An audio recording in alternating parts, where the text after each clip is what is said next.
சட்டக்கேடை நேயர்கள் அனைவருக்கும் வணக்கம். நாம் இன்று பார்க்கக்கூடிய ஒரு பொது தலைப்பு, அதாவது பொதுமக்களுக்கு உபயோகப்படக்கூடிய ஒரு பொது தலைப்பு என்னன்னு பார்த்தீங்கன்னா, சிபிசி ஆர்டர் 33 உரிமையில் நடைமுறை சட்டம் பெரிய ஆணை 33. இது என்ன சொல்லுதுன்னு பார்த்தீங்கன்னா, வறியவர் வழக்கு பாப்பர் சூட்டுன்னு சொல்லுது. அதாவது காசு இல்லை, என்கிட்ட வழக்கு தொடர முடியலை, நான் வழக்கு தொடர்ந்தால் கண்டிப்பாக ஜெயிப்பேன் அப்படின்றவங்களுக்கு தான் இந்த பதிவு.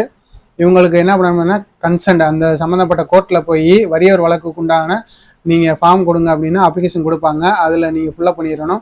ரூபாய் 1000க்கும் குறைவான சொத்து மதிப்பு உங்கள்கிட்ட இருக்கணும். வழக்கு மூலம் கரெக்டாக இருக்கணும், இல்லைன்னா ரிஜெக்ட் பண்ணிடுவாங்க.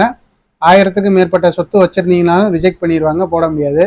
சப்போஸ் இதெல்லாம் நீங்கள் கரெக்டாக கொடுத்தீங்கன்னா உங்கள் வழக்கு கோப்புக்கு எடுக்கப்பட்டு நடந்துக்கிட்டு இருக்கும். நடந்துட்டு நீங்கள் ஜெயிச்சிங்கன்னா ஃபர்தராக உங்கள்கிட்ட இருந்து நீதிமன்ற கட்டணத்தை வசூலிச்சுவாங்க. இதர செலவுகள் வழக்கறிஞர் ஃபீஸும் மற்றபடி ஜெராக்ஸ் எடுக்கிற போக்குவரத்து செலவு இருக்கும்.